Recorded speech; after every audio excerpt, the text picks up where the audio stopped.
And now I'm going to hit live on Facebook. And I got to get so we're live on Facebook. We will be starting in approximately 1 minute. Oh, stop.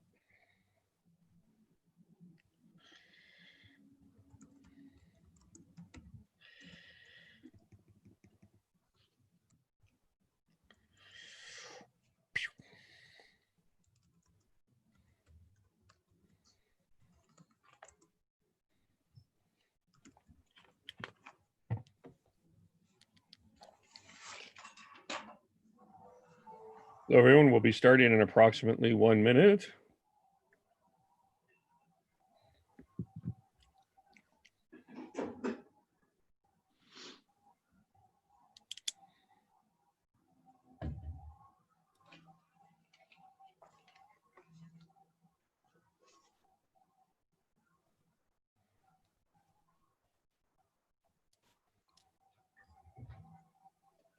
Let's go.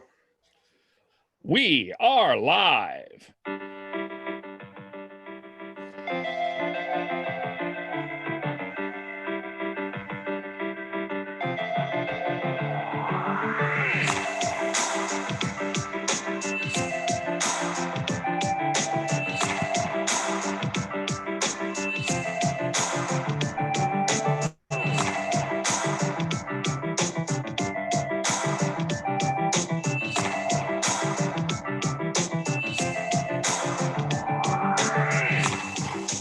Well, hello, everyone. Happy Saturday morning to you. Welcome to the Hockey Podcast. I am Kevin Olenek. You can follow us on Twitter at podcast_hockey.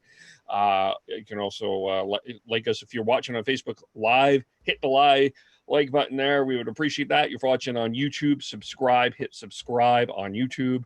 We have our website, thehockeypodcast.com. You can also subscribe on wherever you get your podcasts, iTunes, Google, iHeartRadio, Spotify, etc., etc., etc. We've got Sean here. Good morning, Sean. How are you doing this morning? Good morning, Kevin. Yeah, I'm a little rough for right now, but that's what happens when you go out and hang and have a good night, enjoying good friends and everything at the Pig and Duke on 12. Pig and Duke 12 in Calgary. For those in Calgary, yes, don't know, because not all of us live in Calgary, or have that fortune. But you had fun. I heard you met a friend of a friend. Yeah, actually, we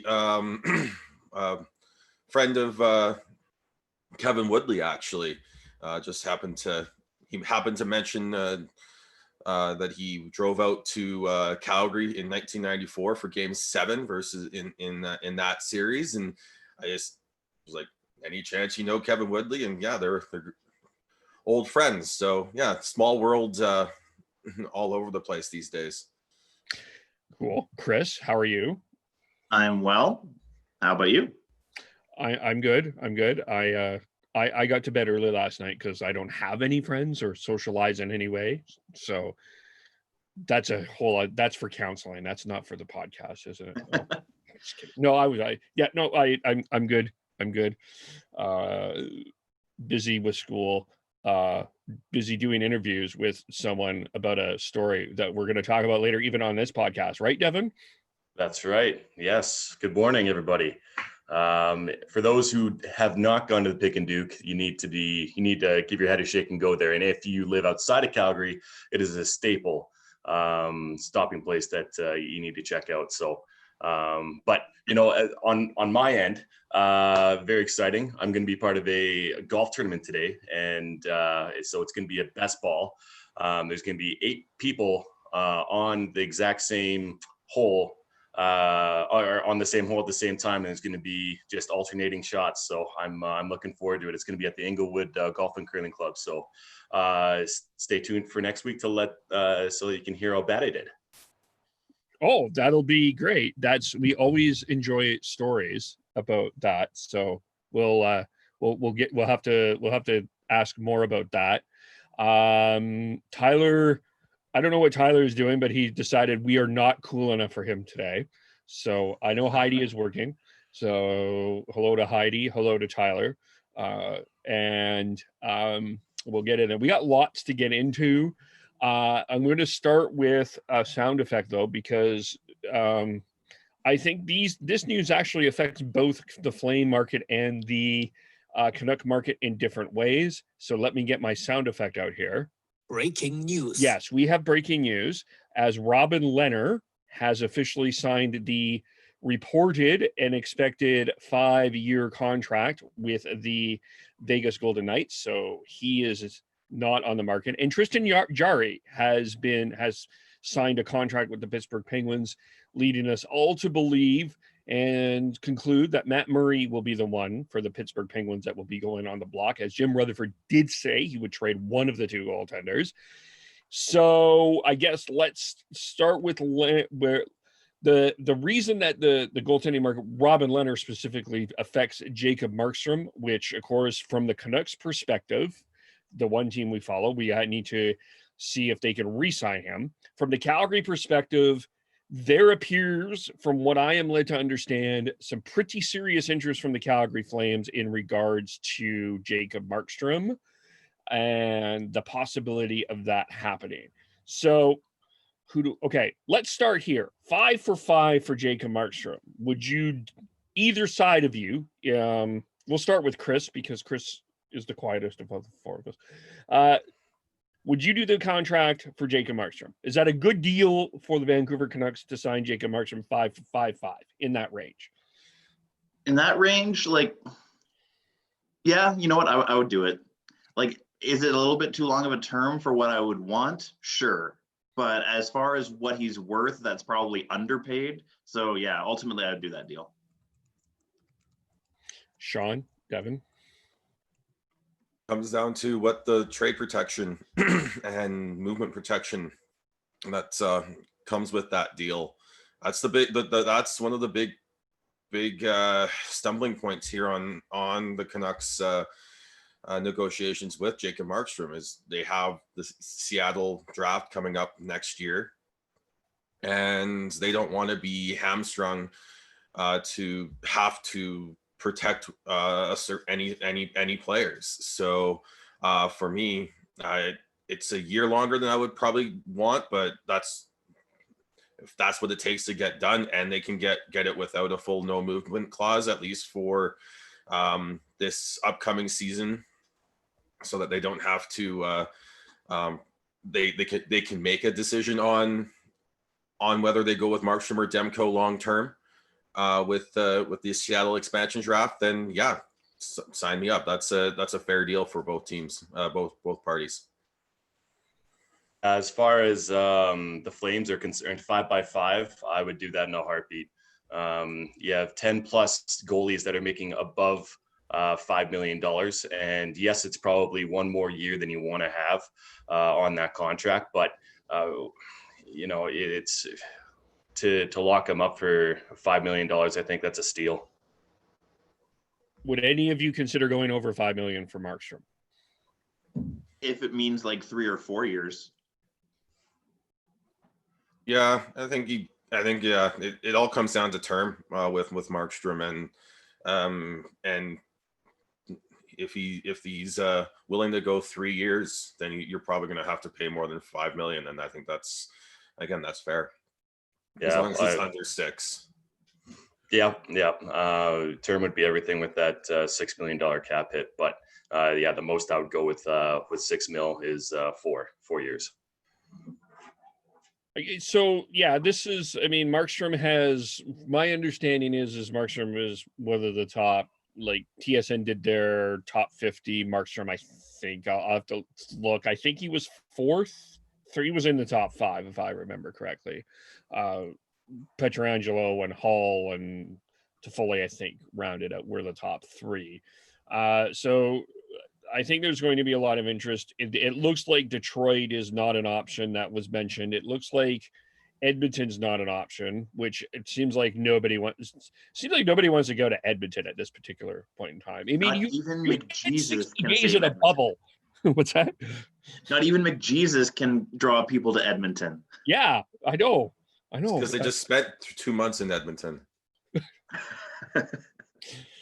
Sorry for those watching in Edmonton. I don't know what's going on there. So that's where Calgary's fits in. But is there enough out there that if you don't get Markstrom, that you would feel like there's a huge loss? Like, is this how big of a priority is Markstrom in your mind?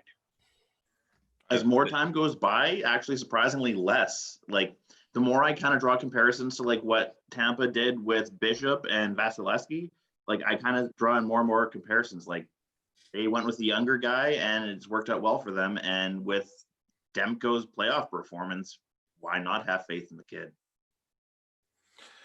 Yeah, it's so tough. That's the big debate is how much can you rely on Demko going forwards, because he had 3 absolutely amazing games in the playoffs, but that's like, can he do that over the long haul over multiple seasons?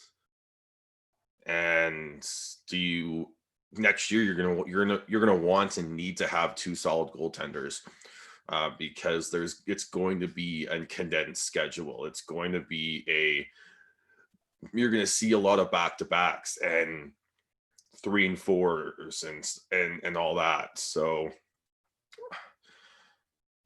it all comes down to whether or not it's a priority to know what's going on with Markstrom, and it's a priority to get to, if they can sign him to a deal that gives them flexibility going forwards when they have to make a decision with between Demko and Markstrom. I think giving the situation, it's actually kind of a good time, maybe a blessing in disguise of what the market is right now, with how many goaltenders are available during or with free agency. And moving on from Markstrom, yeah, it's going to take a bit of a hit, but I don't think it's going to be as big of a hit as some Canucks fans are worried about. With Demko, yeah, there's gonna be a big workload for sure with this kind of jamming in all these games in a short period of time to try and get the NHL back to a normal off season and a normal regular season. So for not this coming year, but for the next year. So yeah, I don't think it's as big as a priority as it was coming out of the playoffs. So yeah, there's so many goalies that could be a 1A or a 1B to Demko. Yeah, it is interesting to kind of see. I think with the Flames too, Devin, the idea of like Treliving. Maybe we'll just quickly transition this into the Flames part of this here. Treliving said that Rittich played well early, Talbot played well late. He's open to bringing both back. What I'm taking away from it is Trelivin's not desperately looking to overpay for a goaltender, but if there is a top end one like a Markstrom or a Holtby, he'll make his run for it, but not be desperate over it. Like, he's comfortable with a Rittich Talbot combination. Yeah, it seemed to work during last year well enough to go back to it, because it wasn't the past 2 years. It hasn't been our goaltending that has let us down. It's been our forwards. It's been the skaters that have let us down. So you're not doing, if you're GM, you're not doing your job correctly if you aren't thinking about upgrading any part of your roster at any point. And if there's a better player out there that you can improve your team with, then you got to go for it. And Markstrom could be that player for the Flames. So yeah, it'll be interesting to see how things shake out, because it sounds like the trade market won't ramp up until the end of or after free agency. That's what I've been hearing. And so every team's really nervous about making that first move and making maybe overpaying for a certain player, and then finding out that there's a similar player that went for $3 million less. So it's going to be, hold on to your hats and just hang on for the ride and just watch what's going to happen, because it's going to be very interesting. As Sean predicted yesterday. Oh yeah, Kevin was on the same note. As Sean predicted yesterday, yeah. I'll let Sean take over. It was your idea. Well, yeah, it's just we're seeing a little bit of that today, honestly, with goalies starting to fall. With Leonard signed, Tristan Jarry signed. We saw Philadelphia lock up Ryan Elliott as well. We're starting to see that. So, but we're still going to see a significant amount of goaltenders hit the UFA market. We got Henrik Lundqvist got bought out. You're going to see Braden Holtby hit the market. We're going to see Craig Anderson hit the market. And those are all really good options for as a 1A 1B for short term. Holtby, you could even make an argument for a little bit longer term because he is younger. But if you're looking for a short term tandem with your younger goaltender like the Canucks or even the Flames with potentially Rittich, you've got a lot of options out there to bring in someone to help relieve the load, because I'll hammer this until the next season starts, whenever that actually happens. Is the next season's going to be a very condensed season, so you're going to have to play two goalies a lot more than you would normally play two goalies. So it's there's a lot of goalies out there, and Cam Talbot is part of that group in terms of being a good tandem goaltender. So they've got someone who wants to stay in Calgary because they have discussed it before, but I'm sure they're waiting to see who else is available come next Friday. Now, goalie. Oh, sorry. Well, I was just going to ask you guys, what do you guys think about bringing Henrik Lundqvist in as a veteran Swede? Because it sounds like it's kind of similar to the Matt Sundin kind of thing. Bring over a veteran Swedish player to help kind of grease the wheels of the younger guys. Or you could even make a comparison of like Olin mentoring Hedman down in Tampa sort of thing. So yeah, I would be potentially okay with that. I remember listening to Kevin Woodley talk about it, and him talking about how Lundqvist has been in the same organization with the same goalie coach for his whole career. And now he's going to have to go to a different team with a different goalie coach and a different system, and he's going to have to learn that. I think you take that shot with him. Honestly, I think you do. But there is some question on whether or not what level of Lundqvist are you getting when you bring him in? So, but yeah, I think it'd be a really good idea if you can't bring Markstrom back. I think that's a goaltender you definitely kick the tires on and see his interest coming to Vancouver, who apparently can attract Swedish players. So I'm going to be the contrarian. I wouldn't do it. I wouldn't touch him. There's no disrespect to the Lundqvist, the player. I think he's a Hall of Famer. I think he's a first ballot Hall of Famer. I think he's one of the best goalies to ever play in this game. But I also think that there's a potential for a danger of distraction on a really young team. What distraction? I think in terms of personality, there seems to be a Mark Messier aura about him that I don't think would fit the Canucks organization. I think, like, you know, in a sense of like he's got a really big personality, and I don't know if he would necessarily be a fit here, as big of a fit here as people think. And I think he legitimately would want to play more than people. I don't think he's willing to just sit on the bench and be a backup. I don't think that would be his style. To me, I could see him more in a place like Carolina, which I know, Sean, you brought up on Twitter and other people did too. I think that's a much better fit for him. I think that team, there's a uniqueness about him. I just think it's a better fit for him to be in a Carolina or an Eastern Conference team. Even Toronto, I would see a better fit. Lundqvist being a better fit than Vancouver. There's just something about the vibe I'm getting from Lundqvist, and I could totally be wrong, that I just don't see what the Canucks are building.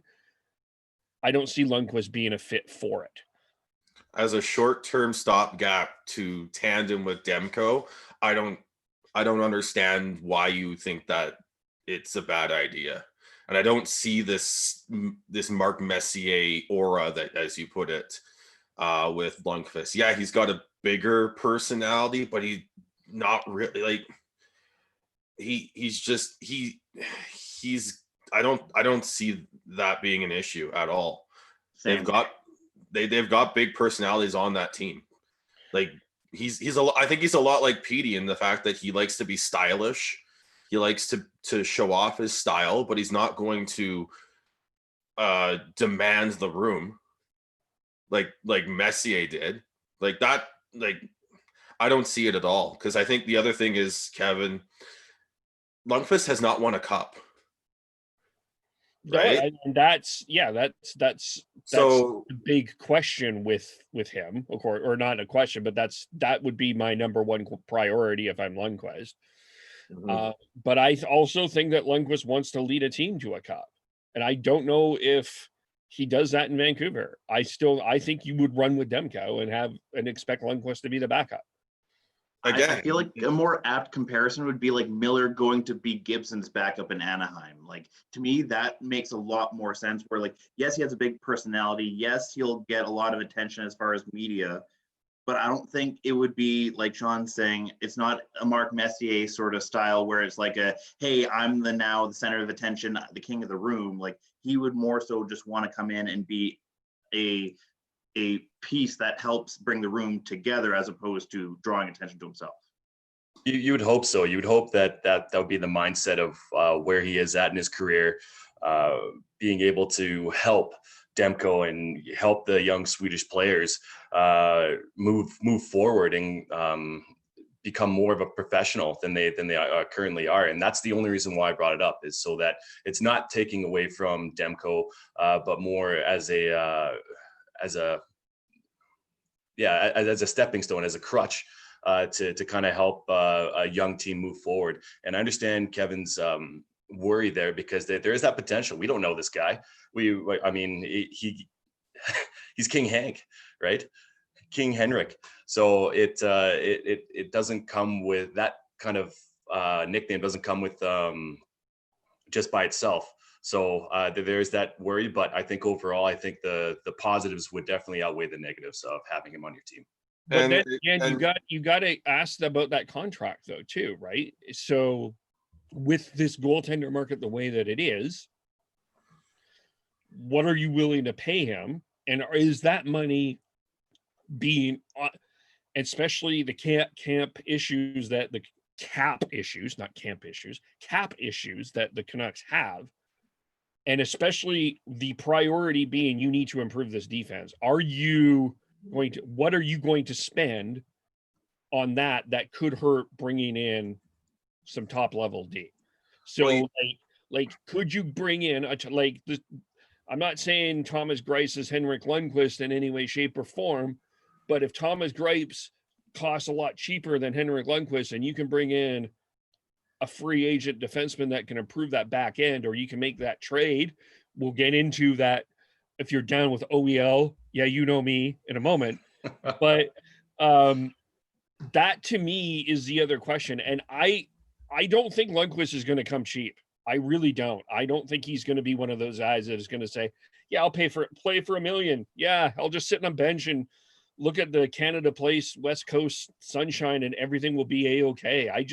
That does not strike me as a Lundqvist style at all. I think he wants to be the number one guy. He's going to push for the number one no matter where he goes. Yeah, Totally. That's what you want. You don't want, and especially next year. I'm gonna hammer this again because apparently I need to.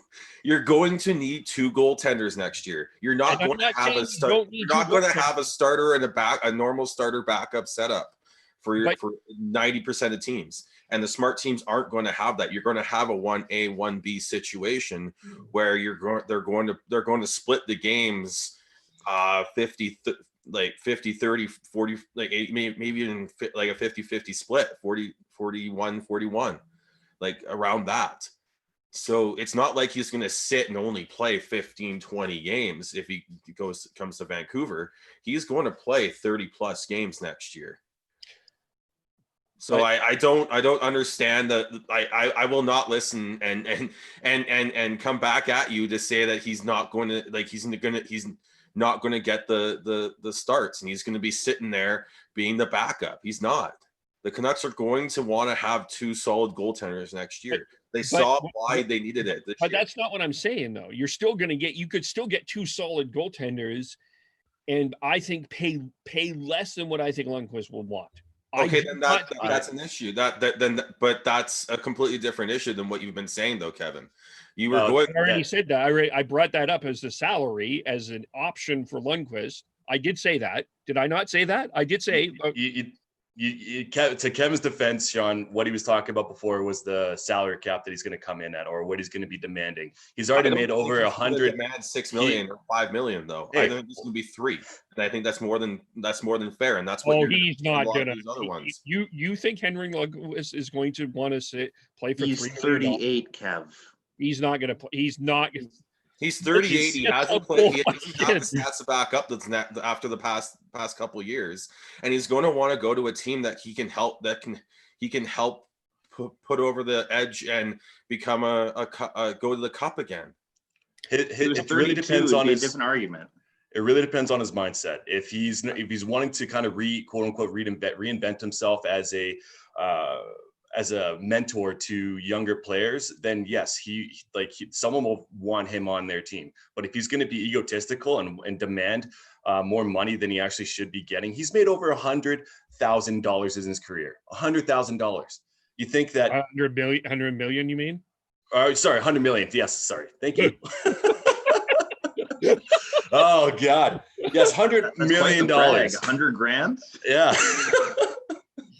He's made over $100 million. So I don't, if he can step aside from his ego and become more of a mentor, then there will be a place for him somewhere for, I would say, probably $3 to $4 million, maybe.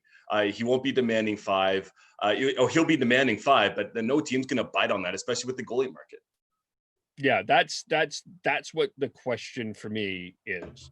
And I think having that question is fine, but I still don't understand this idea that he's an egotistical goalie. What makes you think otherwise? Pardon? What makes you think otherwise? Just the way he carries himself. Like he seems like he's a goalie, and he's going to have a little bit of that because you need that. But I don't see him being an egotistical. I'm going to come in, take things over, and just ruin things. Like, no, he's going to want to go to a team that gives him the best chance to win a cup. If he feels that's Vancouver, then he's going to have to play ball and be a 1B or a 1A and not play 60 plus games. He's going to probably, like I say, he's probably going to play between 30 and 50 games. And then if he feels like that's Carolina, he's going, it's same. Look at how Carolina played their goalies this year. It's going to be the same thing. He's not going to be the de facto number one goalie and play 60 plus games, because Carolina plays a tandem a lot more than most teams too. So both those options are going to he's going to have to settle for not being the de facto number one. He's not going to be the number one goalie that people are going to be like, not number one in the system, but he's not going to be the first goalie that people are going to be wanting. There's way too many goalies out there. So, and with the cap being what it is and what owners want to pay, it's just not realistic that he's going to be number one. He might actually have to settle for a team if he wants to play for again next year and the year after. And that's just the reality of things. Yeah, because of the buyout, I legitimately think he could be a quote unquote loser in this game of goalie musical chairs. Yep. Or he could wait his options. He could wait. It's not unrealistic that he's the Seattle Kraken goalie next year.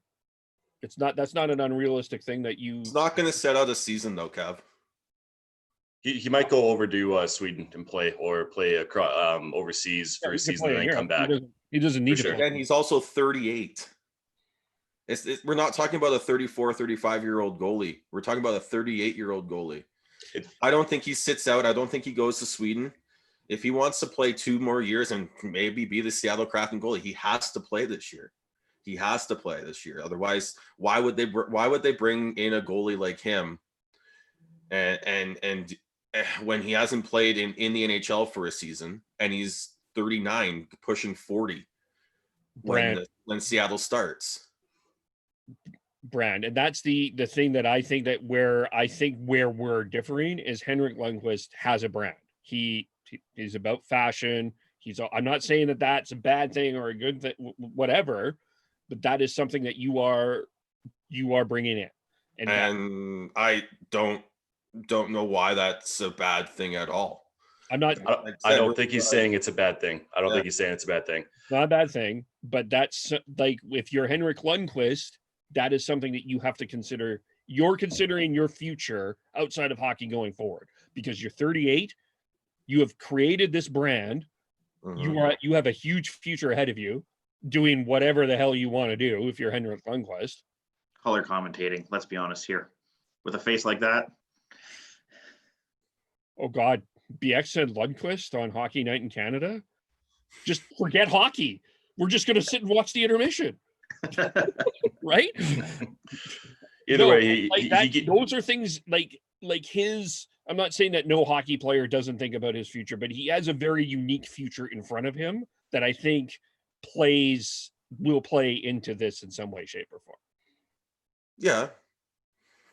But I think he wants to end his career on a high and go out as a Stanley Cup champion if he can. So I think he's going to look at teams that have the chance, depending on what else they do in this offseason.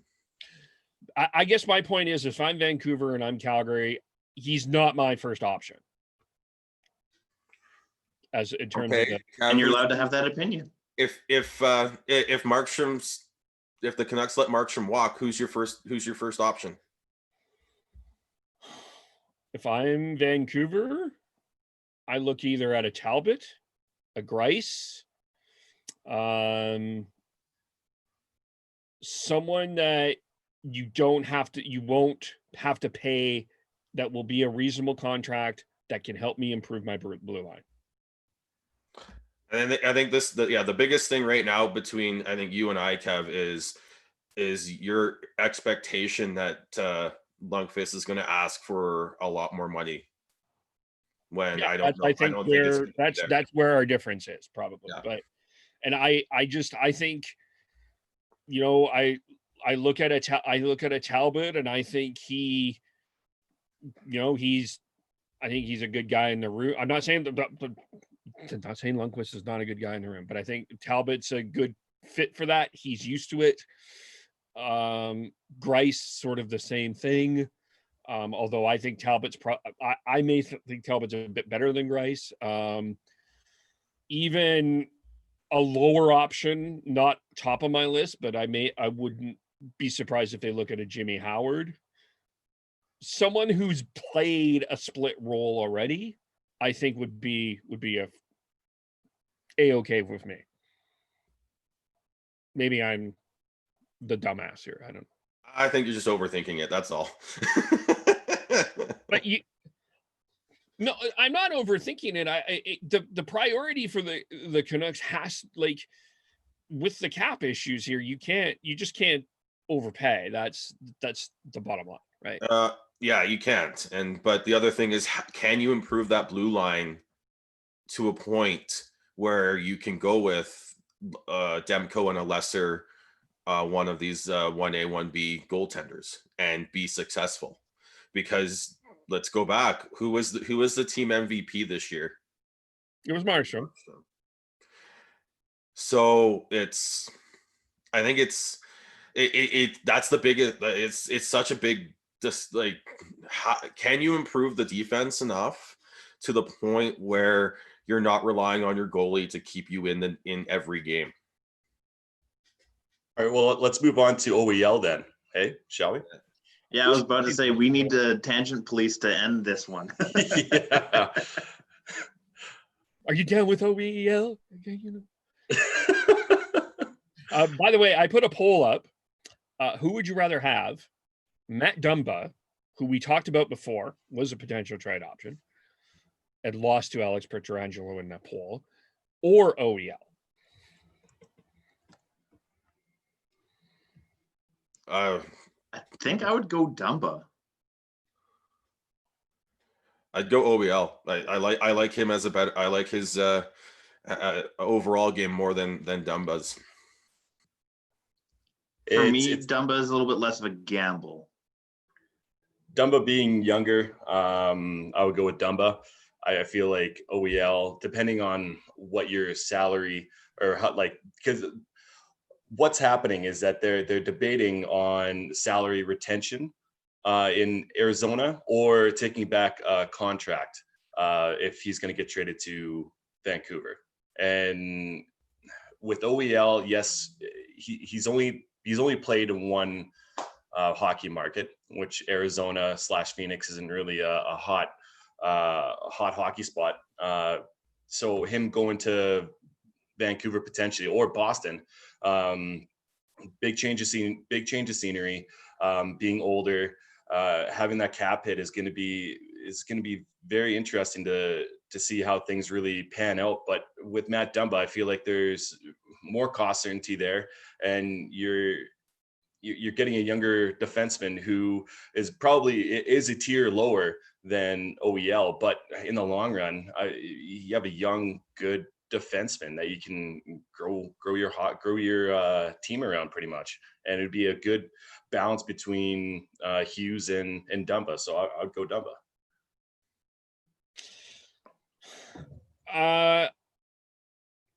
I would lean naturally. Part of me would lean Dumba, but I do feel I don't think you could lose with either of them.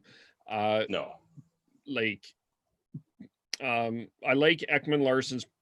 I think both have a versatility about them. Ekman Larsson, you're looking at 8.2 until 2027. You have a captain. So that's one thing. At 29 years old till 2027. If that doesn't work out, though, that's another huge cap hit in flat cap world. So I think what it comes down to me is what you would have to give up for them. And I precursed this in the chat, in our little private chat. I said, I think that this is a really hard deal for the Canucks to do without giving up a Brock Boeser. Maybe I'll start with the outsider here with Devin, because Ekman Larsson, there is a potential for Calgary, but reportedly Calgary's not on his list. So I think this seems to be more of a possibility of a Canucks, maybe the Leafs. So maybe the Leafs are on his list as well. But maybe we'll Canuck focus this for a second, and then I'll add it, make a big picture. Can you make an Ekman Larsson deal without Brock Boeser or a top 6 forward? Yes. Yeah, I think you definitely can. You definitely can. Dev, before you go, I just want to precursor this with the two teams we've heard that are on Ekman Larsson's list, and it sounds like they're the only two teams that are on the list based off of what we're hearing from all the insiders and everything, is Vancouver and Boston. There's no one else right now. So if Arizona wants to make a deal, they're going to have to do it with one of those teams, and both of them are teams with cap issues. Boston has Torrey Krug, who needs to be re-signed, who I think you can get signed for cheaper and not give up assets. While the Canucks are looking at this going, okay, is there a way to make this work and leverage this over Arizona? So yeah, Deb, you can go now. Thank you. As a precursor to your precursor, though, Pierre LeBrun said that the Coyotes are insisting that the Ekman-Larsson expands that list. Yeah, but he doesn't have to. He doesn't have to, but I'm sure that if he really wanted to help out the organization, he probably has a secondary list that he doesn't want to put out there until Phoenix or Arizona has really beaten that horse to death with Boston or Vancouver. With as far as Boston goes, yeah, it doesn't make any sense with Torrey Krug. Why would you pay for an older player when you have a great power play specialist and great defender in Torrey Krug, and giving up assets to get Oliver Ekman-Larsson? Now for Vancouver, yeah, there's tons of possibilities. Arizona with their whole they lost draft picks. They lost this year's second round draft pick and next year 2021's first round draft pick because of their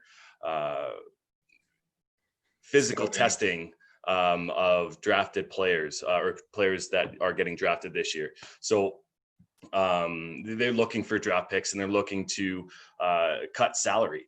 And so it really depends on, it's not so much the cap hit, it is how much money they owe potentially to a player. And I'm talking about Arizona because they don't want to be paying as much. So it's like, there's definitely a lot of possibilities. Putting a young prospect in there probably would definitely be a part of it. And they want to get younger. And so that they can grow around the Clayton Kellers of the world over there and the Connor Garland. So there's definitely a possibility.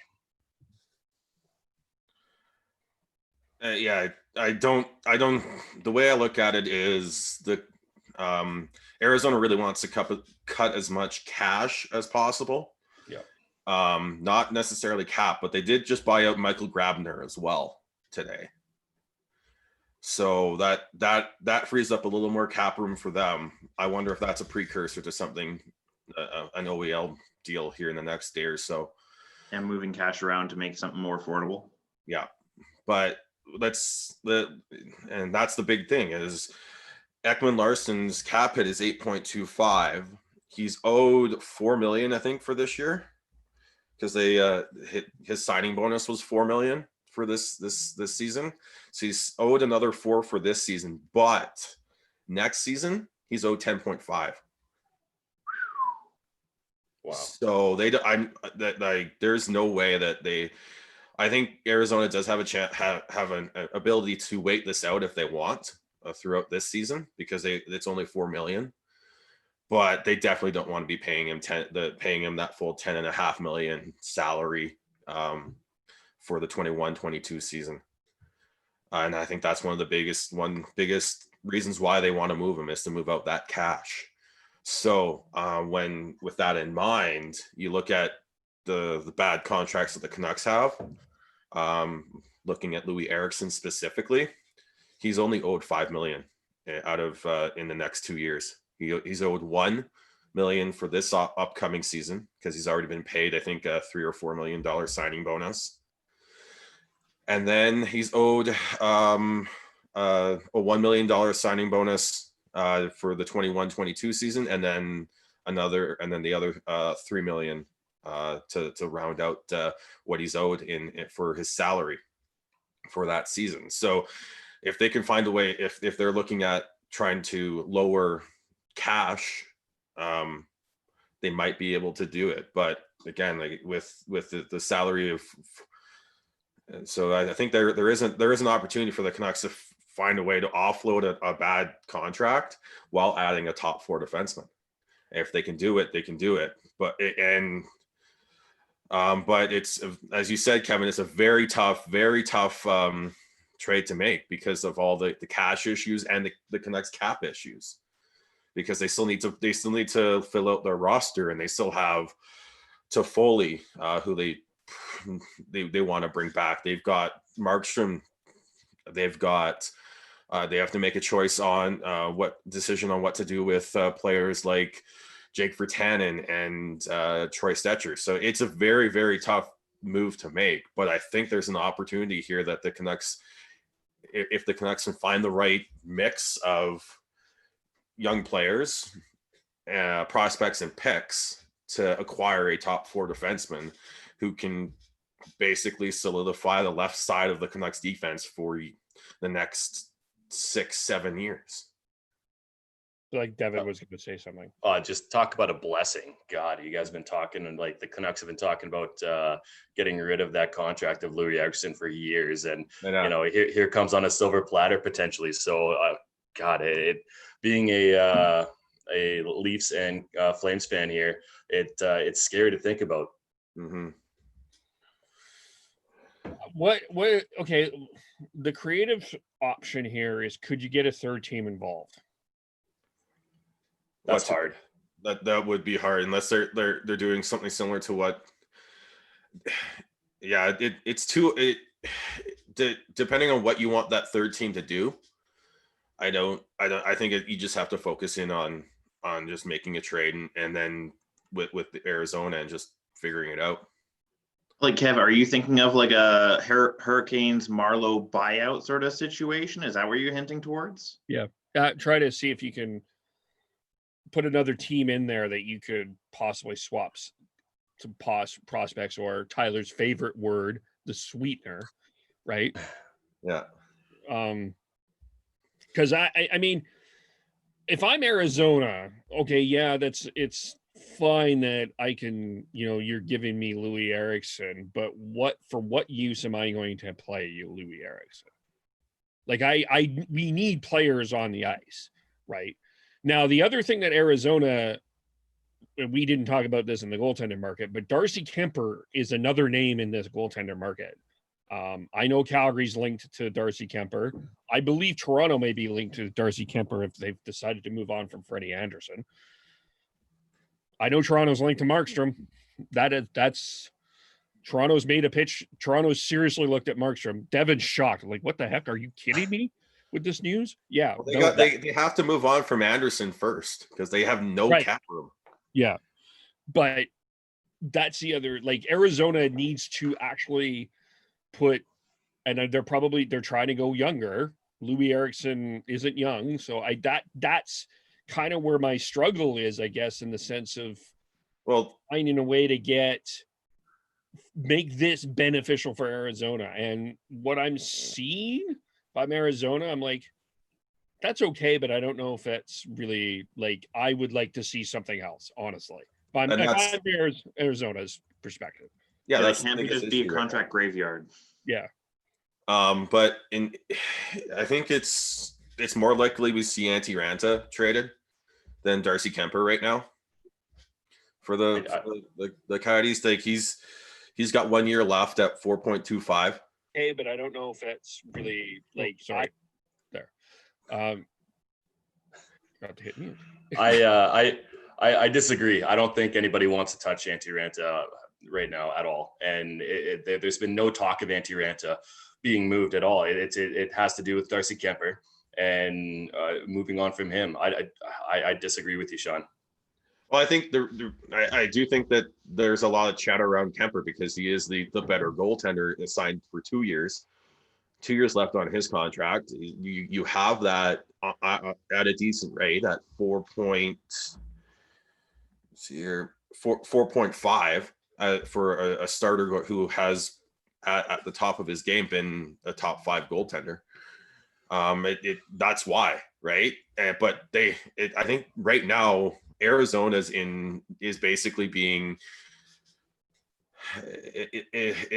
is in a spot where the vultures are circling and trying to pick the bones, right?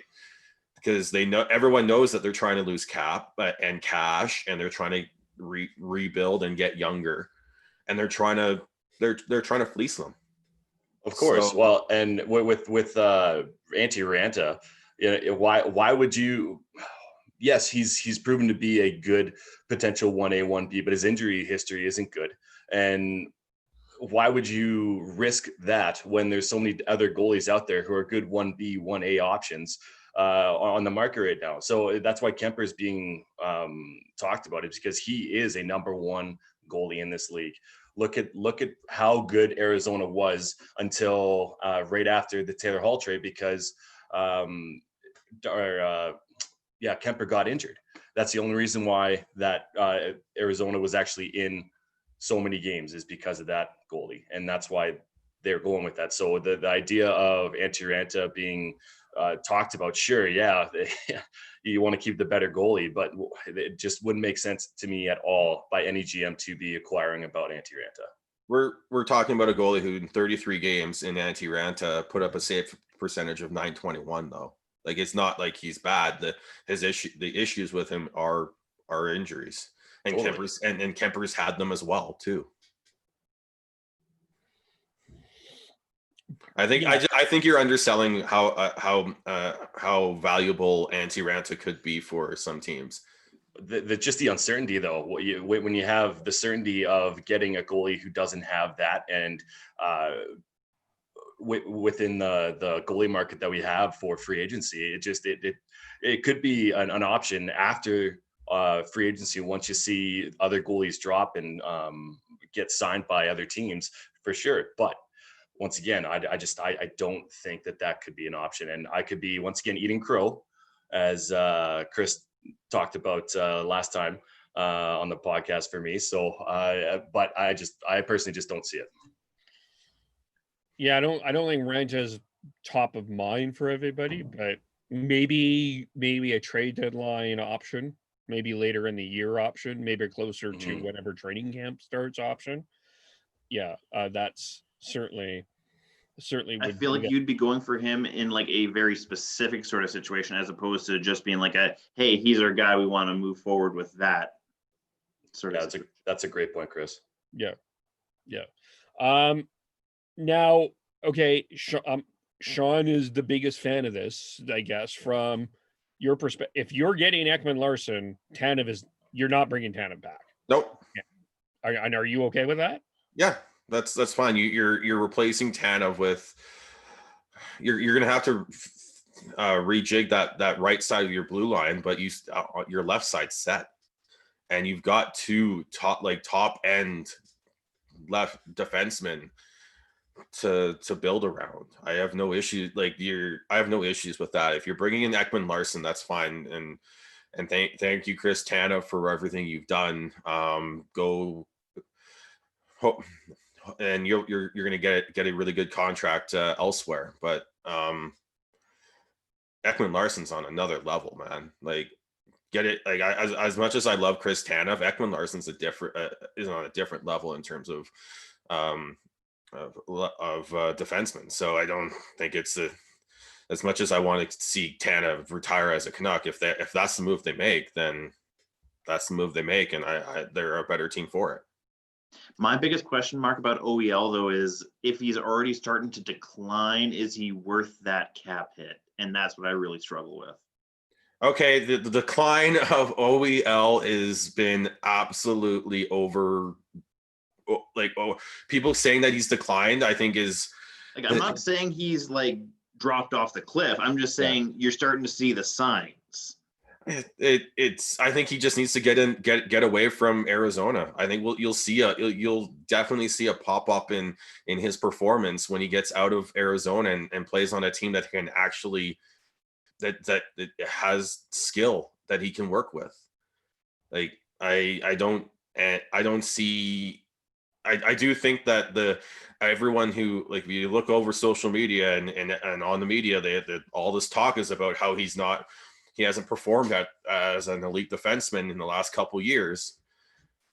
Like, well, let's look at the team he was on the last couple years.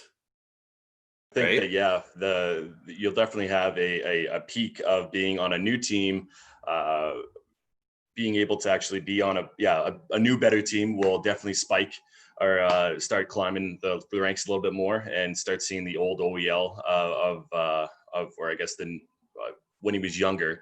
But you do have to be cautious with defensemen over 30. You really do. It's just age is a bitch. And with how long his term is too. Like for me, it's the combination of the height of the cap hit and the length of the term. And again, that's why this is such a hard trade to make, because there's all those questions. And to be honest, if the Canucks have the option between having somehow having part of his cap retained or trading off one of the bad contracts, I take the retention every day, because say they retain like 15% and you can get it to I think that gets his cap hit under $6 million for the Canucks. Like, that's insane. Like, you do that every day. And if that means you don't offload a Sutter or an Eriksson, fine. But I think that's a better option than and then you look at it. Okay, so we've got OEL under contract for six more years at under $6 million cap hit. You take that and you run. But I don't know if that's on the table. I don't know if they're looking at that as an option. But yeah, that is why this is such a hard trade to make when the Canucks have cap issues and Arizona is looking to offload cash. So now my question would be, would you guys be willing to give up a top prospect in Hoglander for OEL? No. I don't think they would need to, actually. I was thinking about that. I don't think a Hoglander or Podkosa needs to be on the table for this. I'd be willing to give up to those two prospects away in a trade, but not those two. Yeah, those two have to be off the table going forwards. I think those two are going to be very key. There are insurance markers. And also very, very key in terms of helping the Canucks down the line when they do have in two years' time, when Petey's making over 10 million and Hughes is, I don't know what Hughes is going to make at this point. Could be 8, probably 8. I think he'll be around whatever OEL's making, around 8 million. So you got those two making 18 million, potentially close to 20. I could see that as well, right? I just find it hard to see that Arizona Coyotes just be like, oh yeah, we'll just take one of your bad contracts and we'll give you a first rounder as well, or we'll get a first rounder as well, and that'll be good enough for potentially a top 10 defenseman in this league. I think you're going to have to give up a Hoglander. You may have to give up a prospect, but it won't be a Hoglander or a Podkolzin. No, I think what you're looking at is probably all the names that have been bantied about have been all defensemen. They've been Hugh Levy, they've been Rafferty, they've been Rathbone. I think one of those, if this trade gets done, one of those three is going the other way, as well as I think it's going to be a first round pick, and it's going to. Canucks fans are going to lose their minds because the Canucks traded away another first round pick. And then probably another younger roster player, maybe a Jake Virtanen. I could see that being it. And then depending on however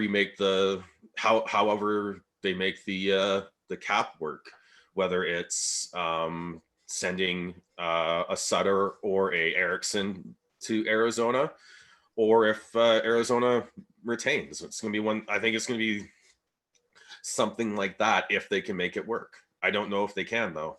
It's such a tough trade to make. Not only that, but like just the whole, like, is Besser going to potentially be a part of that? If you can't offload like an Eriksson or a Sutter, like, then you're not making that trade, because you're not trading Brock Besser in this trade. You do everything you can to not move him in that, because if you bring in OEL and you keep Brock Besser and you bring back Toffoli, now you've really started to improve the roster. The Canucks are trying to improve their roster, not change it. From Arizona's perspective, though, it's hard for me not to do the deal without getting some sort of player. Now their priority is defensemen. And I could see that. But like if Ekman Larson doesn't work out, and I think at this point it's tough for me to say that that's going to. I don't know if this works out, great, but I'm sort of on the cynical side of this. If you look at a Matt Dumba, that's a hard trade. As an example, that would be a hard trade to do without a Brock Boeser involved. I disagree. They don't. The Wild do not need another winger. They need centers. Unfortunately, that's the issue with the Canucks trying to get Dumba, is that they any trade with Dumba is going to return them a center, not a winger. So if that's the case, you're looking at, can you sell? If it's going to happen for the Canucks, they have to sell the Wild on Adam Gaudette being a top 6 center in the next year or so, which I don't think you can. So I don't think I don't think that deal's there. They aren't trading. Like, you look at the moves that they've made, they're really trying to change things up in Minnesota, and they desperately need a top 6 center. They traded away one of the ones they have in Eric Stahl, and then for Marcus Johansson, who's a better winger than a center. So like as much as there was that talk before, the only reason there was the talk was there was because Boeser's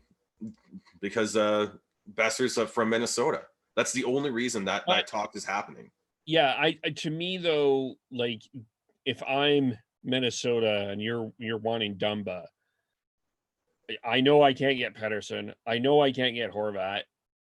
Gaudette, okay, that's a good piece. He's not a top 6 center he's not a top 6 forward at this point in his career. He may get there, but he's not what they need now.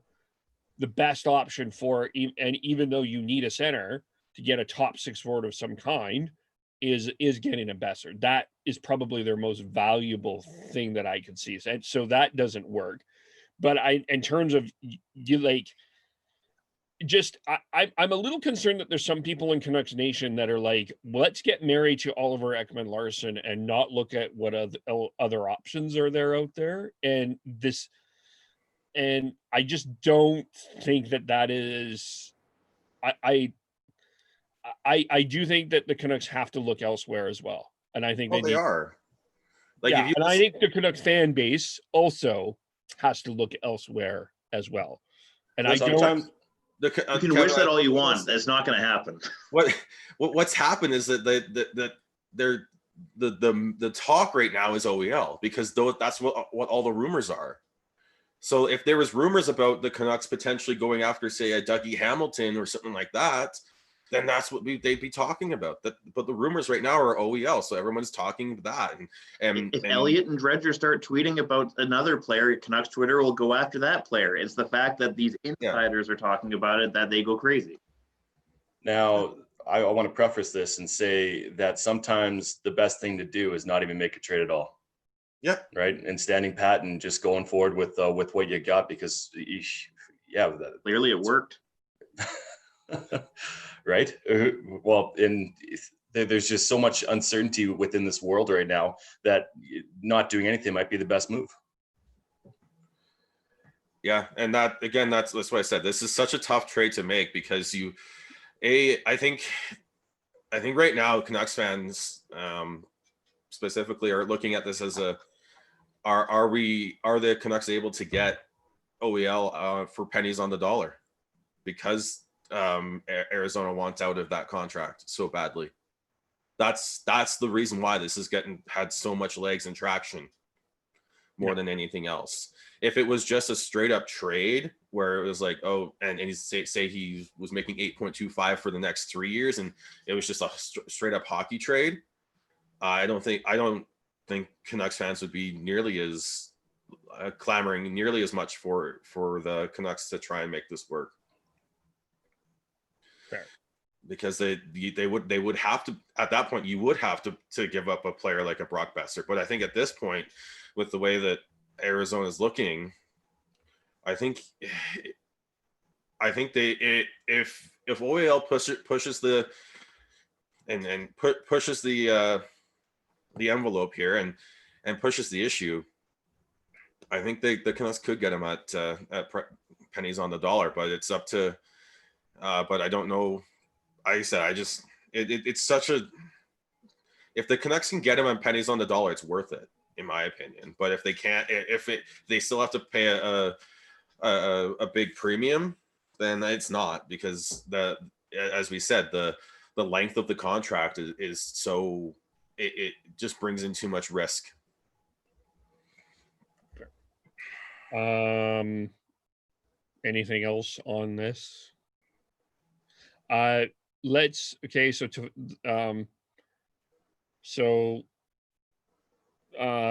am I going here? Flames? Yes, let's yeah. I started with the Flames and we ended up with the Canucks. That's your fault, Devin. So You know what? I always blame Sean on this. So yeah, it's Sean's fault.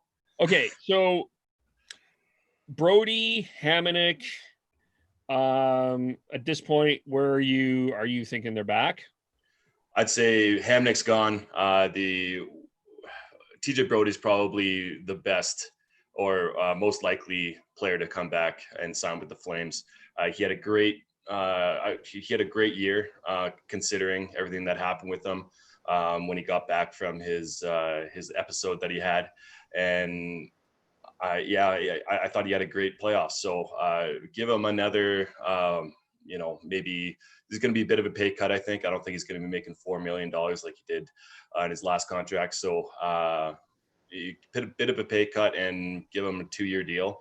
But I have a feeling that there's going to be other teams wanting him at a better cap hit, or get willing to pay more for him than the Calgary Flames are. So I don't see Hamonic coming back though. You know, I kind of I'm seeing Hamonic in a Winnipeg situation closer to home, maybe Minnesota even, if the trade gets worked out. I could see that. I know that that's not Canadian, but I could see that being a fit as well. Maybe a Chicago, somewhere central, somewhere closer to home. Mm-hmm. Which of course then. So for the Flames, I guess Ekman-Larsson doesn't seem to be on the table, we're assuming. As far as we know, no. Treliving obviously has ties back to Arizona, but I'm sure, and knowing Treliving, he's acquired about him, and OEL obviously doesn't want to come here. So as of right now, no. So we still could be looking at making the big pitch for Pietrangelo, which I think Vegas has the edge, unfortunately, just because of the living situation and what Vegas offers. But listen, the one thing I will say, Vegas does not offer the Pig and Duke on 12th. And Vegas that is something they do not offer. What's that? Vegas doesn't have any cap space. Well, I know that Vegas is looking to potentially trade a Paul Stastny contract out and moving salaries around. And once again, like it's a big stalemate right now with the potential. Everybody's being cautious, which is what you need to do in these type of times. And it's once I feel like once one team or two teams decide to do something, that's when everything just start flowing and floodgates. The floodgates going to open. But like I said before in the podcast, I don't think that's going to happen until after free agency. Once everybody starts figuring out exactly where they're going to be with signing, a Pietrangelo or a Taylor Hall. And seeing where their cap hit is. So that's really going to be, I think, instead of the draft, it's going to be right after free agency is when trades are going to start happening. I see. I think we're going to see a flurry of trades leading up to the draft, and then we'll see another flurry after the after free agency. But if you're Pietrangelo and you're trying to make a decision and you've got Vegas involved and they have no cap space right now, and they're part of their pitch is like they're trading away players off that team, like good players off that team. I don't know why I think that's a detraction more than anything else. Like with they just signed Leonard to a deal, and with that, they have no cap space. They literally have no cap space. Well, it's Pietrangelo. Like he's wanting to go there, right? It's a viable option in his mind to go there because that's what he wants. Yeah, right. It doesn't mean that it's not going to happen. But if you want to go and beat to a competitive team, then yeah, I just don't see Vegas as a legit option until they make those moves beforehand. They can't. They would hamstring themselves to a point where they'd have to basically trade away, say, a Paul Stastny for like a fifth. Like I don't think that's what they want to do. Right? Well, of course not. I mean, they're not stupid, right? GMs aren't stupid. They understand what needs to happen before they start paying people and start doing these decisions, right? Grimmon's no dummy. Yeah, and exactly, right? So, that's the thing, though, right? Is that you're talking about a flurry of trades happening, and that could be a part of it. God, there's so much time. I mean, we got days until free agency and days before our draft. That's going to happen on Tuesday, the first round, and then second round is going to be on Wednesday, and then I believe it's Friday that they have free agency, right? And then there's also the qualifying offers for RFAs that needs to happen, I believe, before Tuesday as well, before they decide whether or not to walk away from people or from certain RFAs, right? So there's a lot that's got to happen within a short period of time, and it's going to be crazy. I'm super excited for it. I cannot wait, and I love how it's kind of just molded into a shitstorm of stuff that's going to happen. Next week could be a crazy week of updates. Oh yeah, it will be. But what I'm trying to get at is, I don't see Vegas as a contender for Pietrangelo right now because they don't have cap space, and they're gonna have to move multiple players to create enough cap space to be able to bring in Pietrangelo. So they have to move Fleury now. They've got pretty much no choice. Fleury's got to go. Like you're not keeping him.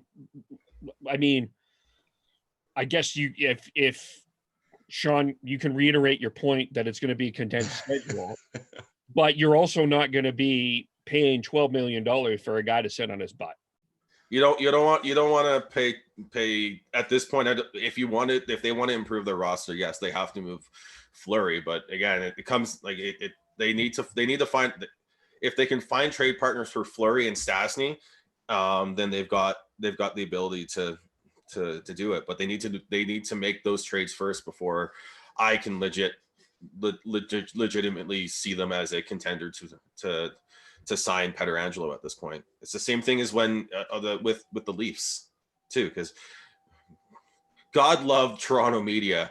Every big name UFA has to be like, oh, they're gonna come to Toronto. They're gonna be a Maple Leaf. And you look at same thing. You look at their cap situation. They've got $5 million in cap space. They still have to sign Mikheyev. They still have to sign Dermott.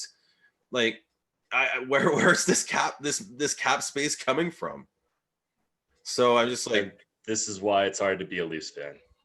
That TSN parody account is just perfect. They nail their tweets parodying that just to a T. Yeah. It's fascinating. I've already heard LeBron is going to be playing with the Leafs next year. He's just going to get rid of his Laker contract, win the championship, head over. He's taking his talents too. Just kidding. The Leafs. I'm going to play some hockey now. Going back to your original comment or question there, Kev. Yeah, I don't see Pietrangelo being a fit here.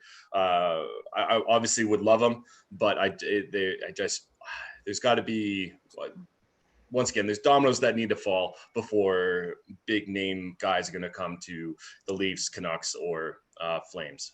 That's just the way it is. It's going to be Johnny Gaudreau, or it's going to be Sean Monahan moving, or something along those lines before anything really happens as far as the Flames are concerned. Let me throw a defensive name at you that will rub someone here the wrong way, but I'm going to ask if he would be a fit in Calgary. Would Chris Tanev be a fit in Calgary? Absolutely. 100%. He'd be a fit anywhere. Honestly, I've heard his name in Toronto. I've heard his name everywhere. So he's a great player. It's just, once again, it's more the term, more like than the cap hit. I could see him being signed for 3 years at probably $10 million. Hey, Sean? Well, apparently Jim Rutherford's got a contract in his pocket for Chris Tanev to match. I think it's 5x5 is the rumor. So you're gonna have to match that at least. God, that's unreal. Well, he is an upgraded Chris Russell. Let's be honest. He's like the ultimate defensive defenseman. That's a shot blocking machine. Oh man, you're giving Rick Chris Dhaliwal Russell. Rick Dhaliwal was saying yesterday, if teams are not getting Pietrangelo, Tanev is their next option for right shot defenseman. 100%. And Chris, you're giving Chris Russell way too much just attention there, man. Like, oh God, I once he signed with 4x4 with Edmonton, I was like, thank God. Like, I'm not trying to say they're on the same level. I'm just saying, like, same style of players, just that Tanev is this much better. Yeah, you're right there. You're right there. Yeah, okay. And so in terms of the Monahan Gaudreau stuff, no updates on that yet. So I guess really with the Flames, it's a lot of wait and see. And we'll have to see what happens. I guess the more I think about it, I wonder if Treliving's going to be a little bit more cautious than people think. I think he's going to try to get his either Monahan or Gaudreau move done. He's going to, I think, if he can get a Markstrom, great. He may inquire about a Holtby, but I think Talbot is at least the second option to bring back. Yeah. I think the Calgary is going to be a bit more conservative than I think the fan base wants, but I think that might actually be the smarter thing to do. I feel like with the amount of movement that's going to be happening this offseason, that you don't need to be a market leader. You can be a follower and still get some excellent pickups. Yep. The amount of players that are not going to get qualified as RFAs this offseason is going to be staggering. The amount of players that after the first 2 days of free agency, they're still waiting for contracts. After a week or 2 weeks, or into November, that don't have contracts or you can sign for cheap. It's gonna be very interesting to see the different strategies of all the teams and GMs. And as we said earlier, the waiting game right now is everyone's playing chicken right now, and whoever breaks first really sets the market. And I think we saw a little bit of that with the goaltenders today. That's kind of where we're at too. Defensively, like as you said, Kev, like after Pietrangelo, if you're looking for right shot defensemen, there's a lot of really good right shot defensemen available who are really good offensively, but defensively they're suspect. You've got everyone from Shattenkirk to Vatanen to Brody. Brody's left. He's left-handed. Oh, he's left-handed, but he plays the right. He's more effective, right? Yes. Yeah. But in terms of like right shot defenseman that you feel comfortable as like in your own zone, it really is Pietrangelo, and then you've got Tanev, and then Justin Braun or something like that. So yeah, it's going to be very interesting to see what how this all plays out, and how whatever happens to the OEL will really, I think that might be the domino that everyone's waiting for. Yeah, I'm going to throw something at you guys on something that is a bit of a a hot topic potentially is offer sheets. I know that they don't come around that often, but Matt Barzal and Mikhail Sergachev, both of them are RFAs. And if you really want to handcuff both those teams, you definitely could, especially to Tampa Bay. They got to move out at least $10 million to sign this or Anthony Cirelli as well. On top of that, and they got to move money, and like an Andre Palat or Alex Killorn most likely. So if you really want to handcuff those teams, throw an off sheet their way, and they're going to have to make it work. Tampa's in trouble this offseason. Like I think it was Dranzer that was mentioning going after Cernak in Tampa. Yeah, and talk about a solid defenseman. Well, and I just looked at the Islanders. I didn't realize how like they're really strapped as well. Mm-hmm. Not only do they have Barzal that needs to be re-signed, and you're looking at probably taking up their basically what they have left. I think is 8.9 million in cap space, and would you be surprised if that's what Barzal got? Not at all. Really, I mean, the deterring factor there is look at their GM. Yeah, you know, you got Lou Lamoriello there, and he can be stingy with the young players. He can be, but Barzal's that franchise. Well, totally, but you have so many people saying that if he stayed in Toronto, that Matthews and Marner wouldn't be making the same amount of money, which is probably true. But at the same time, he's old school, man. He's old school. But they also have Ryan Pulock, who needs to be re-signed, and he's a stud defenseman. Yeah. Right. And Devin shot. And Devin Taves as well. And Devon Taves as well, who's a left shot, but also a big key for them going forwards. So that's what's so insane. It's like the more you dig into some of these teams, like, oh yeah, they're fine. They'll be no. Oh boy. Yeah. So I could see doing the offer sheet. I think people are going to laugh, but I could really see doing it. I could see Edmonton doing it because they're in a situation where a lot of UFAs are not wanting to go there. I don't know why. Well, we're not going to dig into that. But I think that they would be willing to. They're in a position they have to make. Like that playoff loss or qualifying loss was an embarrassment to the franchise. They need to make moves. So I wouldn't be surprised if they went after a Barzal or I would not be surprised a Barzal or a Sergachev that at least they made an offer sheet and they're willing to give up their draft picks. The hilarious irony is they don't need more forwards. They need D. But both. But the other thing is those players need to agree to sign that offer sheet too, right? It's the same thing as UFA. It's like they need to agree to that. True, but I can see Edmonton in the RFA market. Oh yeah, one of the teams. I mean, it sounds like they're shopping Athanasiu. So that will get them a really good 7th round pick. Yeah, well, going to arbitration with him, he's put up 30 goals and 25 goals. Yeah. That's going to be a messy one. I would not see anybody touching that with a 20-foot pole. But as far as an offer sheet goes, I mean, players aren't what they were. They're contract, right? And so they're worried about themselves mostly. And if it makes more sense to go to another team for more money and more certainty, absolutely you do it. I would not be surprised if Bill Guerin of the Minnesota Wild chucks an offer sheet at Barzal because they're looking for a center, right? Yeah. And if I think. Tampa? Oh, totally. So there's so many things at play, and God, I would love but hate to be a GM right now. My head would just be spinning. Pierre-Luc Dubois is an RFA as well. Yeah, that's right. Who's that? Pierre-Luc Dubois is an RFA as well. Oh, like it's just like it's just like I honestly think.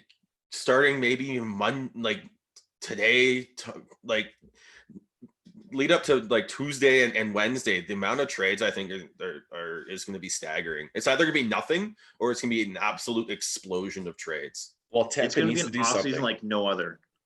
Yeah, Tampa needs to shed Yeah. $10 million by Friday, October 9th. They have to, otherwise they're screwed.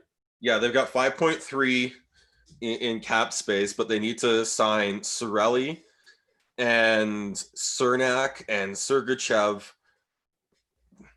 and then there's still players like Mitchell Stevens. I think is someone that's gonna be a good player for them as well. But yeah, but those three alone, like they're gonna have to move someone like a Tyler Johnson or maybe an Alex Killorn or someone like that to create space again. They're gonna have to make another trade, trading out a top line player like they did last year. And Tampa Bay has a huge question that they have to answer at some point in this offseason. And that is what happens with Stamkos. And I would not might be the one. Hires. I'm not saying he will, but wouldn't be surprised. I don't know if I'm another team, if I love the talent, I have to question the health though. Mm-hmm. Yeah, Like, I think anybody's on the table. I think you're right, Kev. Anybody's on the table except for Vasilevsky and Braden Point and Kucherov and Hedman. Maybe even Hedman. He's selling high right now. There's no honestly way. Like if you're Tampa, if you're trading Hedman, you They have so many other good pieces. I feel like those four are the untouchables. The rest of the team is totally open. Talk about selling high. He's over 30. Or he's 30 now. He's 30 now. Yeah, he was 08 draft. 07. 07? I believe Hedman is 30 years old. No, not quite. He turns 30 in December. Oh, okay. Jesus. Okay, this year. Oh, good. but you're selling high. Yesterday. Yeah. Devin, you should be celebrating that you're still 29 for the next week. We should do a special Devin is 30 podcast. Yeah. I turned 30 on not this coming Monday, but next Monday, October 12th. But what I'm saying is that you're going to be selling high on talent. Yeah, he's very talented, and he's arguably one of the best defensemen, if not the best defenseman in the NHL as of right now. But if you're looking to shed some salary, he could be potentially one of them because, I mean, I'm just thinking that you're not going to be selling Braden Point, Kucherov, and you got to keep Sergachev because he's going to take over for Hedman once he's done. Devin, I'm going to disagree with you. If I'm Tampa, I actually shop Kucherov. I actually see what I would get for him because I think people would overpay for Kucherov. I don't know for Hedman. I don't know if Kucherov I'm not saying Kucherov is terrible. Don't get me wrong. I think he's a top 10 player, but I don't know if he'd be effective on. There'd be some teams that he wouldn't be effective on as he would be. Let's slow the roll here for a little bit. Both Hedman and Kucherov both have no movement clauses. So that's gonna slow things down. Stamkos has a no movement clause. Well, and that's the handcuff right there, because the majority of their players that are top talent players all have no movement or no trade clauses. Yeah, Gord, Johnson, all have full no trade clauses, as well as McDonough. And then Braden Coburn has a no trade clause. What happens when you're successful? The same thing happened to the core for the 2011 Canucks team too. And then Killorn's got a modified no trade clause. So let's see here. 16 team no trade list. Yeah. But banners fly forever. So they did what they need to do. And if they're in cap jail or if they have to move on from some players, then you have to. The price you pay for a cup. Exactly. Yep. Yeah, it'll certainly be interesting to see, and then you've got the draft. I'm not expecting. It'll be a fascinating draft in terms of. I think we kind of know the thing about the NHL draft is it's fairly predictable in terms of where players go. Sometimes we see a jump, but what trades will be made? New Jersey's shopping one of their first picks, not the 7th pick. I'm still fascinated what Ottawa could do. Because I mean, they probably will just take what they have and run.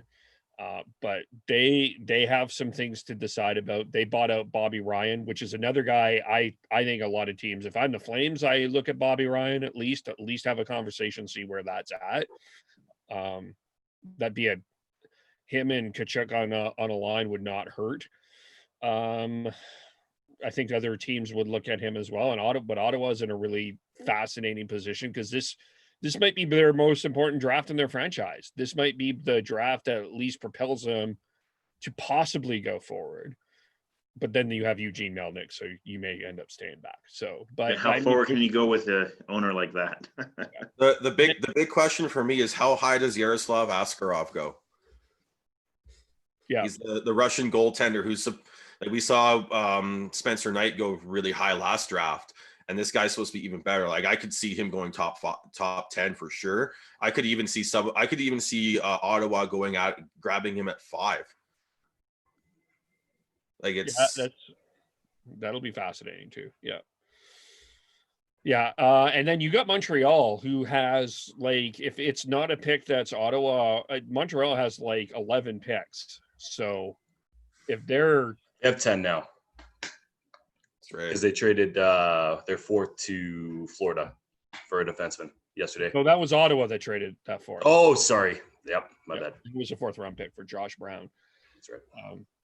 But Ottawa's got all the Browns now. Connor Brown, Josh Logan Brown, Brown, Brown. Yeah, they're doing well in terms of the Brown last name. New favorite color?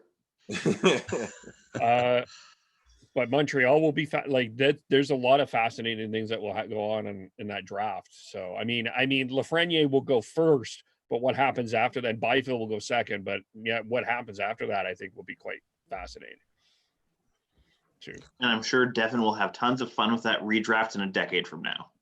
I will. Devin, plug your drafting content, and then we'll get into our final topic here. Yes. So I've recently this week I put up an article online about drafting talents for the Flames, Canucks, and Leafs, and then I'll be dropping before the draft another article about late round picks.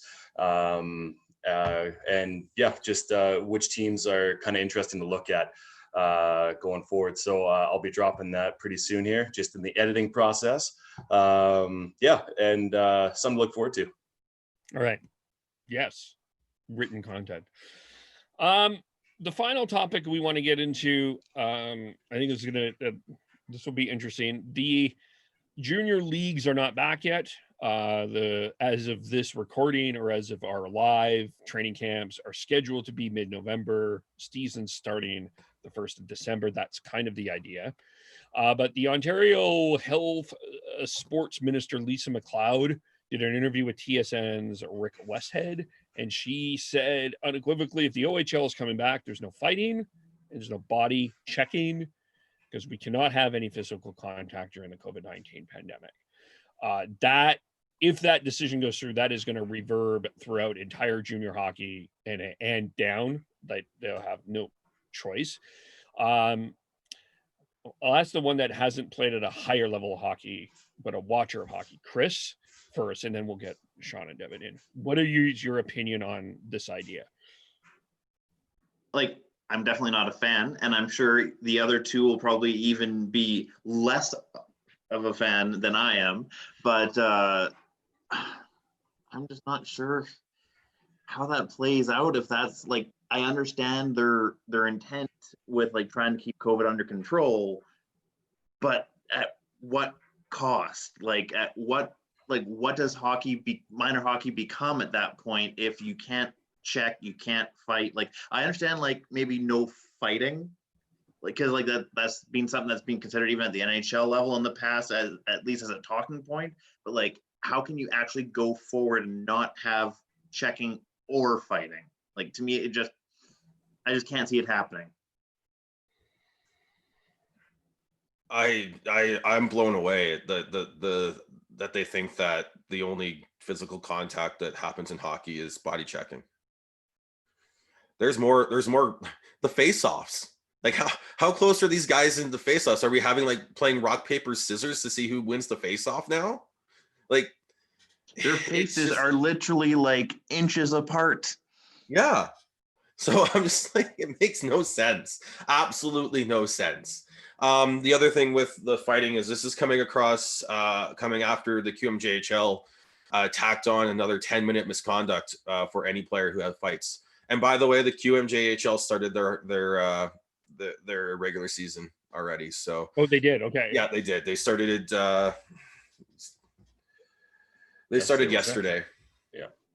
So, but yeah, I'm just like fighting, whatever. Like I like fighting in hockey, but I know a lot of people don't, and I know my like of fighting is irrational. So I can understand the talk about that. But in terms of removing body checking for COVID reasons is absolutely just stupid. And you're not paying attention to what hockey actually is. Go watch a women's game. Go watch whether it's the National Women's Hockey League or an old game from the Canadian Women's Hockey League or any of the US versus Canada games specifically. Those are all non-contact, non-body check games, and there is a lot of body. Like there is still a lot of contact and scrums in front of the net and behind on the boards and the corners. Like I'm sorry, it's just I understand what I understand what their attempt to do in terms of mitigating risks for COVID, but this is just like it has to be done right, and it has to be done with like actual thought in terms of what the actual game is. And if you watch it, like I said, go watch any of those games, and you'll see the amount of physical contact between players without body checking is still immense, and it makes absolutely no sense to me to say that that's what they need to do. A lack of a big booming hit does not equal socially distanced. Yeah. Yeah, it blows my mind. I don't understand it. And this could be the end of fighting in junior hockey, period. I don't think they're going to bring it back at all. I think that's going to be, for me, it's a big blow. Not a big blow, but it's a blow. And it's a little upsetting. But as far as the hitting goes, yeah, it makes zero sense. I don't understand it. You're pinning someone up against the board. You're basically breathing down their neck. Whoever made this decision obviously does not know hockey and doesn't know the implications of it. But on the positive end of it, you're gonna be showcasing talent. And talented players, slippery guys are going to be just running rampant through the OHL. And I think that if it reverberates across the CHL, you'll see that across the continent. And that's going to be exciting to see. But the transition of those players forgetting what body contact is and forgetting what a hit feels like, and putting yourself in a vulnerable position could spike in injuries and making it to me it doesn't. If you're doing it for different reasons, okay, but for COVID reasons, you shake your head, go, you're fucking stupid. I'm gonna say you're fucking stupid. And to be like before, sorry, Cal, I don't think that's going to happen. I don't think I think there's going to be enough pushback where you like literally just like we were saying here is like you can't, like if that's your solution, then I think the best solution, the best alternative at that point is not to have a season and just and work on skills and everything and have high level skills camps and everything like that to try and do it, because it just doesn't make sense to do that, because I still think that if you look at it and you look at how hockey's played, the amount of physical contact that happens without body checking is significant enough that if you're that worried about transmission, then then they shouldn't even been playing. But we also talked about this when the NHL started. They were like, "Oh, there would be no contact." Like, nope, you can't do that. That's part of the game. It's part And of they what we ended up, like about hockey. yeah, and they ended up having no cases throughout that entire bubble, which I think the NHL needs to be applauded for that, for sure. On a side note, I just I feel like public health, there's public health has this perception that they have hockey sort of under their wing at this point, and really, like, this is what I think public health is thinking. Oh, the OHL is going to be desperate to play. They're a gate-driven league, so they'll come into whatever we ask. But really, I don't think the OHL needs to. I think you're right, Sean. I think they can take a season off, and if okay, because the OHL is the leading league in terms of bringing players into the NHL, I believe, of all the three leagues. I could be wrong, but I think they're pretty. That's, that was off the top of my head. And if they're developing players for the National Hockey League, and if you're banning body checking, if I'm an OHL player, I'd say, okay, I'm either going to play somewhere else, or I'm not take the season off, because I'm not going to be ready for the National Hockey League. Either that, or you take the NCAA route and have less games and have more testing. If you're really worried about that, instead of just canceling the league. And Kev, you actually might be right. You could see people go pull an Austin Matthews and go across seas and play over there potentially. If that's going to be the case, especially if that's part of your game, if that's part of what you do is being a physical player, or even just being Matthew Tkachuk kind of player and getting in people's faces and being pesty.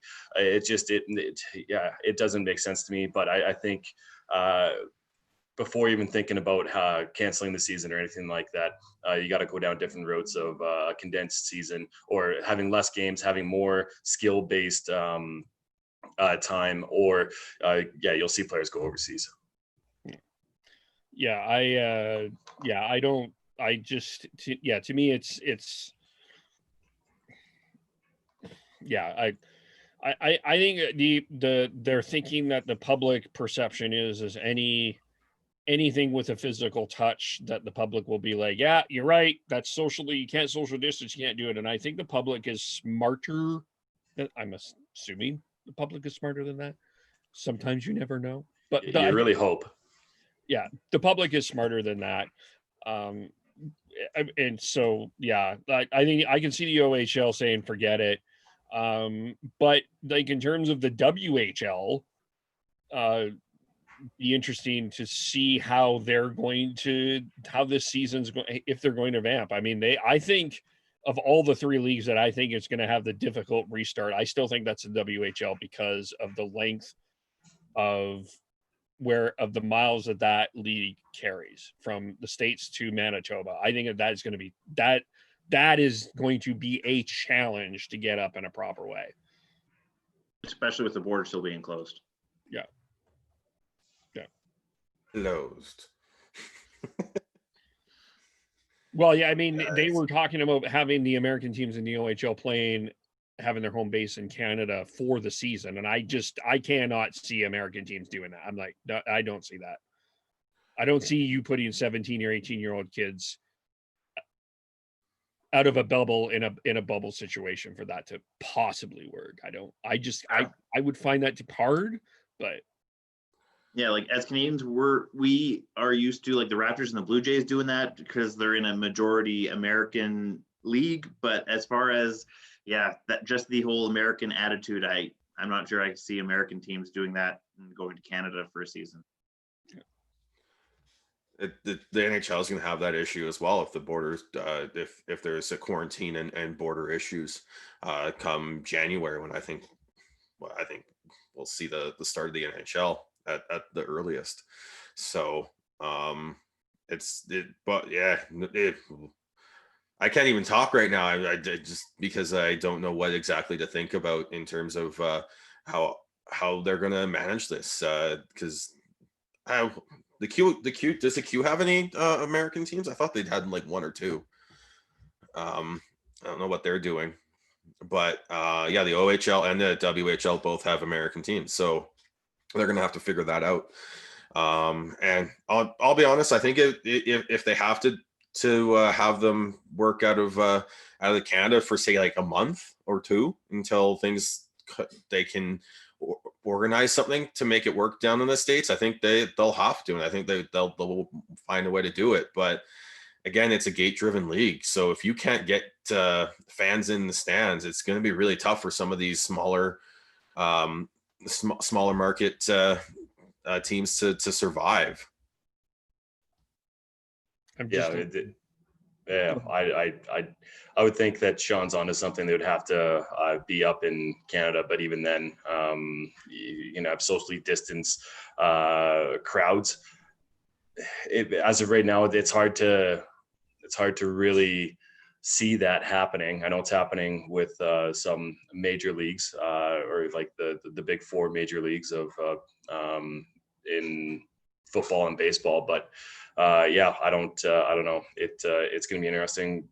But if you really think about it as well, for the NHL, having your AHL affiliate team with Calgary being Stockton, when you have players that are going to get injured, it's going to happen, and you're going to need to do some call-ups. How is that going to work? Is the NHL going to be having a bigger roster, allowing that to happen? That would make sense to me, but there's so many border issues with both of these leagues.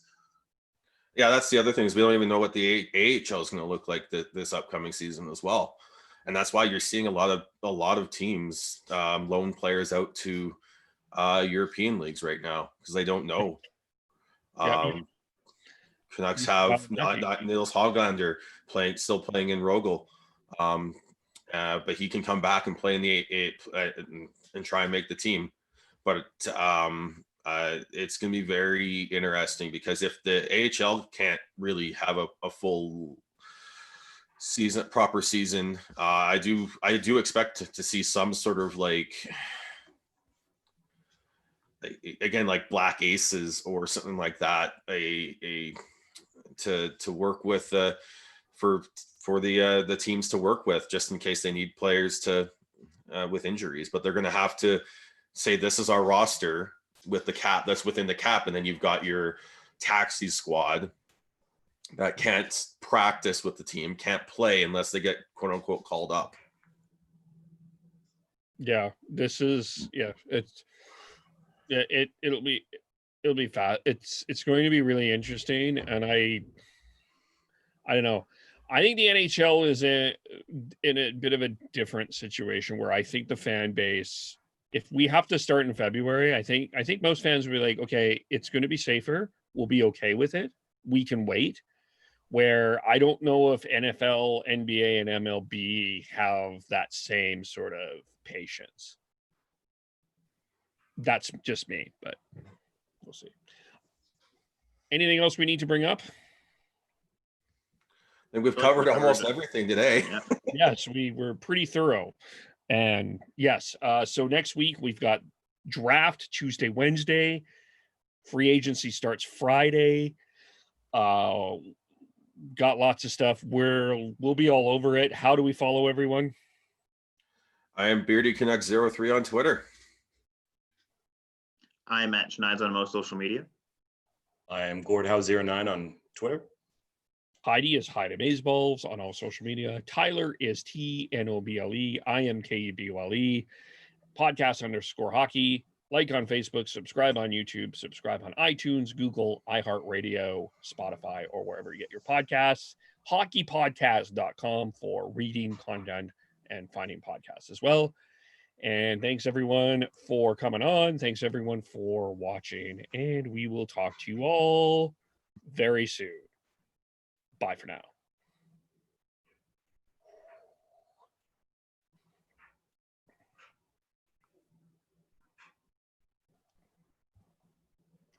Three, 4.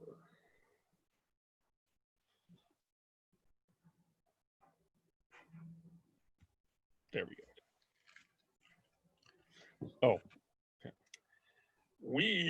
we're live on Facebook. We will be starting in approximately 1 minute. We're currently still live on YouTube. Mhm. I will.